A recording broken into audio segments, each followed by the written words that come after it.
Yang saya hormati Menteri Perencanaan Pembangunan Nasional, Kepala Bappenas, Profesor Rahmat Pambudi. Kita bersama-sama lagi Pak dalam semangat untuk terus kemajuan di berbagai wilayah Indonesia. Saya tentu juga ingin menyapa sekaligus mengucapkan terima kasih yang sebesar-besarnya kepada Gubernur Provinsi Jakarta. Berikan tepuk tangan kepada Bapak Pramono Anung. Ini senior sekaligus sahabat yang dimanapun kita berada selalu menjaga silaturahim karena tujuan kita sama. Saya mengucapkan terima kasih sekali lagi kepada Pak Gubernur yang telah mengundang saya secara khusus. Dan tentunya juga Bapak Wakil Gubernur, Bapak Rano Karno, tepuk tangan juga untuk Pak Wagub, serta jajaran Forkopimda Provinsi DKI Jakarta yang juga telah hadir, baik di jajaran eksekutif maupun legislatif, termasuk Ketua DPRD Provinsi DKI Jakarta, Bapak Hoirudin, teman-teman wakil rakyat lintas fraksi, dan di sini juga hadir para pejabat lain mewakili berbagai kementerian dan lembaga, termasuk tadi yang sudah memberikan pemaparan Dirjen Perimbangan Keuangan Bapak Luki Alfirman, dan yang lain. Sekali lagi mohon maaf tidak dapat saya sebutkan satu persatu. Ibu Happy Jarot, anggota DPD RI. Tadi ada Ibu Wamen PPPA, Ibu Veronica Tan. Sebetulnya kita punya sejarah betapa semua ingin berkontribusi, berperan untuk Jakarta.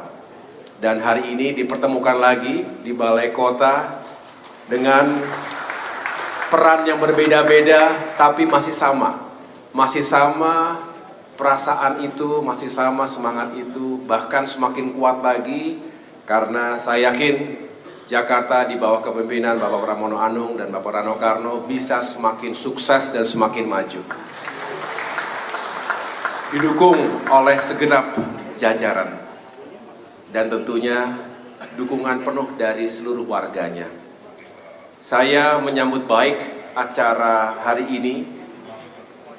Musrenbang membahas RPJMD, Rencana Pembangunan Jangka Menengah Daerah 2025-2029. Ini tentunya menjadi domain dari Menteri Bappenas yang terlebih dahulu menetapkan RPJMN nasional untuk periode 2025-2029. Tentu diturunkan, dijabarkan oleh seluruh provinsi termasuk DKI Jakarta. Sekaligus kita juga membahas Rencana Kerja Perangkat Daerah RKPD 2026 yang mudah-mudahan bisa selalu diharmoniskan, dikolaborasikan dengan baik antara apa yang telah direncanakan oleh pemerintah pusat, tetapi tentu setiap provinsi apalagi Jakarta memiliki spesifikasi dan keunikan, baik tantangan maupun peluang dan sumber daya yang dimiliki. Oleh karena itu Bapak Ibu sekalian, saya sekali lagi mengucapkan selamat atas terselenggaranya acara hari ini dan marilah kita sama-sama mencari solusi terbaik atas berbagai tantangan dan permasalahan yang kita hadapi hari ini dan ke depan. Saya tentunya sering, apakah ketika menuju kantor di Kemenko bidang infrastruktur dan pembangunan kewilayahan atau saat Car Free Day, selalu ketika mendekati Bundaran HI melihat ada countdown. Tadi hari ini 789 hari lagi, 14 jam, 31 menit tadi saya lihat menuju Jakarta 5 abad, 500 tahun. Sebuah kota yang telah bertransformasi dari waktu ke waktu, lintas generasi, lintas kepemimpinan, Dan apapun status Jakarta, DKI atau DKJ, Jakarta akan selalu memiliki pesonanya tersendiri. Akan tetap menjadi center of gravity, menjadi pusat atau epicentrum ekonomi dan pertumbuhan, termasuk menjadi pusat budaya yang juga membanggakan. Sehingga kita semua saya rasa menaruh harapan sekaligus juga mendukung Bapak Gubernur yang merupakan seorang teknokrat, rekam jejak yang panjang di parlemen maupun di pemerintahan, termasuk Pak Wagub, seorang budayawan, seorang seniman yang kemudian juga berkarir di politik, di pemerintahan. Ini akan menjadi kombinasi yang baik untuk sama-sama kita bisa mewujudkan visi misi Astacita Bapak Presiden Prabowo Subianto yang tadi saya simak dan saya catat, tentunya juga saya dengarkan selama Bapak berkampanye, visi untuk Jakarta ke depan, yaitu Jakarta sebagai kota global yang juga merupakan pusat perekonomian pertama yang berdaya saing, berkelanjutan, dan mensejahterakan seluruh warganya. Ini ada beberapa keywords. Daya saing, berarti competitiveness. Jakarta harus unggul, harus terdepan, harus inovatif, tidak boleh ketinggalan. Dan bukan benchmarknya, bukan dalam negeri, tetapi kota-kota besar di dunia, kota-kota maju di dunia. Berkelanjutan, sustainable, karena kita dihadapkan pada krisis iklim dan perubahan lingkungan yang juga sering menghadirkan bencana, termasuk dampak-dampak ekologis yang harus diantisipasi. Tentu pembangunan Jakarta juga harus berorientasi pada resiliensi, keberlanjutan, ketahanan terhadap segala tantangan alam tadi.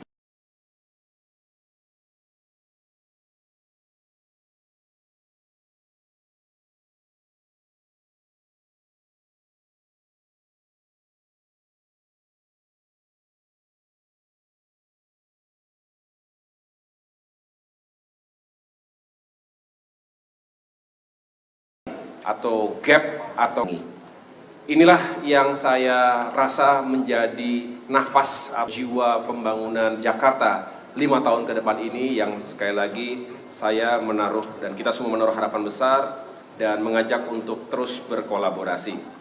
Bapak Ibu yang saya muliakan, saya tidak berpanjang lebar, saya hanya ingin menyampaikan 5 secara singkat apa yang menjadi agenda utama kolaborasi. Tentu saya hadir sebagai seorang yang saat ini mendapatkan amanah untuk mengorkestrasi, kalau saya boleh menggunakan kata orkestrasi, karena ada 5 kementerian teknis yang terkait dalam wilayah koordinasi kami. Ada Kementerian Agraria dan Tata Ruang. Kita tahu Jakarta ini harus diatur tata ruangnya, karena kalau tidak jutaan penduduk menghuni lokasi yang tidak bertambah, semakin kompleks, kebutuhannya saling berkompetisi satu sama lain. Oleh karena itu harus diatur tata ruang dan juga penggunaan lahannya, termasuk jika harus ada yang dikonversi.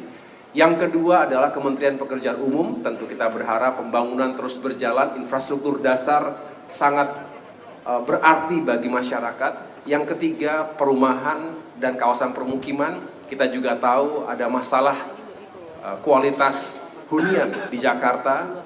Dan yang keempat adalah Kementerian Perhubungan, multimoda transportasi kita harus terus diperkuat sehingga public transportation juga semakin ramah, hijau, dan tentunya menjangkau semua lokasi yang dibutuhkan oleh masyarakat. Dan yang terakhir, tentunya tidak secara khusus berkaitan dengan Jakarta, tapi kami memiliki wilayah koordinasi transmigrasi juga. Bapak Ibu sekalian, kalau tadi melihat Astacita, terutama Bapak Presiden ingin swasembada pangan, energi, air bersih. Yang kedua adalah ingin konektivitas ini juga semakin bisa menjawab kebutuhan transformasi ekonomi dan kemajuan kota.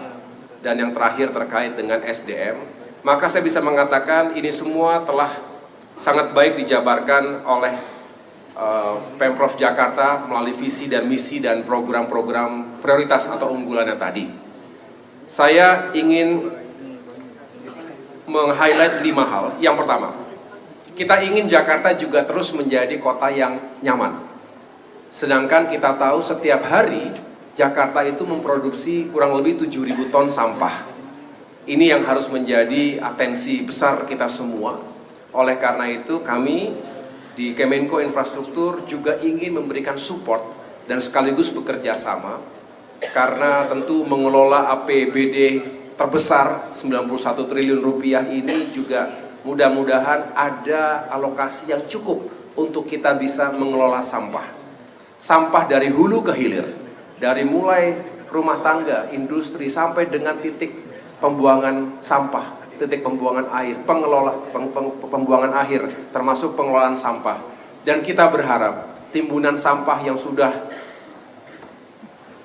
sama dengan 16 lantai, kalau gedung itu bisa kita kikis dan kita habiskan. Bahkan kita bisa konversi itu menjadi energi, waste to energy. Inilah masa depan dunia, masa depan kita. Oleh karena itu harus ada intervensi teknologi, harus ada financing yang juga siap untuk menjadi solusi pengurangan sekaligus konversi sampah menjadi energi untuk Jakarta. Itu yang pertama, Bapak Ibu sekalian, kita fokus ke sana. Saya ingin sekali Pak Gubernur, Pak Wagub, kalau kita bisa rakor satu saat nanti untuk membahas khusus tentang sampah ini. Perlu teknologi yang tepat sasaran. Yang kedua, pembangunan tanggul laut. Pembangunan tanggul laut ini sebetulnya idenya sudah sekian lama. Tetapi tentu makin hari kita menghadapi bahaya yang tidak makin ringan. Ini yang menjadi atensi besar dari Pak Presiden Prabowo Subianto. Pak Menteri Bappenas juga tahu persis betapa beliau juga ingin sekali kita cari solusi, karena ini bukan hanya masalah menangani banjir rob setiap tahun atau mengatasi penurunan permukaan tanah, land subsidence di sejumlah wilayah pantai utara Jakarta bahkan bisa menurun 10 cm per tahunnya.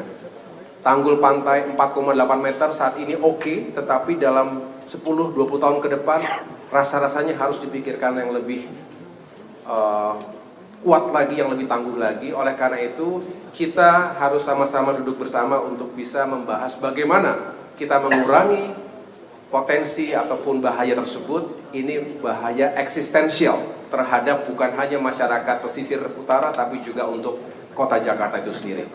Jadi ini juga membutuhkan anggaran yang besar, harus membutuhkan terobosan-terobosan. Tadi Pak Dirjen juga menyampaikan skema KPBU ini juga harus terus dikedepankan, karena ini juga harus dicari bukan membuat Jakarta bisa semakin maju. Jadi proyek Giant Seawall, penguatan tanggul ini juga seiring dengan suplai air bersih dari Jatiluhur maupun dari Karian agar tidak lebih buruk lagi penurunan permukaan tanah di Jakarta. Ini juga mencegah terjadinya banjir yang tentunya merugikan kita semua. Yang ketiga, mari kita lakukan berbagai upaya untuk percepatan penyediaan perumahan. Kita tahu masih terjadi backlog perumahan. Kita hadir untuk bisa membuat masyarakat berpenghasilan rendah bisa lebih menjangkau rumah-rumah yang layak huni. Ini juga tentu ada kaitan dengan yang keempat adalah peningkatan kualitas sanitasi dan air bersih. Ini sangat penting karena kita juga tidak berharap kualitas kesehatan masyarakat itu sangat terganggu karena tidak punya akses yang baik terhadap sanitasi dan air bersih. Ingat, masalah kesehatan termasuk stunting itu bukan hanya karena kurang gizi, tapi juga karena lingkungan hidup yang tidak bersih dan tidak sehat. Dan yang terakhir, yang kelima, ini yang juga saya tadi bisa capture dari pemaparan Pak Gubernur, dan saya rasa sangat relevan bahwa prioritas yang kelima adalah bagaimana pembangunan infrastruktur di Jakarta juga selalu diorientasikan untuk peningkatan kualitas sumber daya manusia. Indeks pembangunan manusia kita, pembangunan human capital itu harus didahulukan. Apalagi Jakarta, sekali lagi, masyarakatnya kritis, masyarakatnya punya pendidikan yang baik, sehingga pasti akan mendesak pemerintah untuk juga terus meningkatkan kualitas hidup di Jakarta. Makin cerdas, makin aman, makin nyaman, inklusif, partisipatif, dan tentunya berkeadilan. Demokrasi hidup, tapi juga dengan good governance kita bisa meyakinkan tata kelolanya juga menghadirkan ketertiban dan keamanan bagi masyarakat. Jadi sekolah-sekolah, kemudian pelayanan kesehatan, termasuk digitalisasi di bidang pendidikan dan kesehatan, ini juga menjadi prioritas kita untuk meningkatkan sumber daya manusia tadi. Produktivitas ditingkatkan seiring dengan peningkatan kualitas manusia tadi.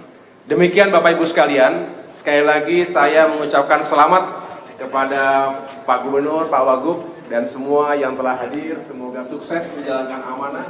Kami, Kemenko di bidang infrastruktur dan pembangunan kewilayahan,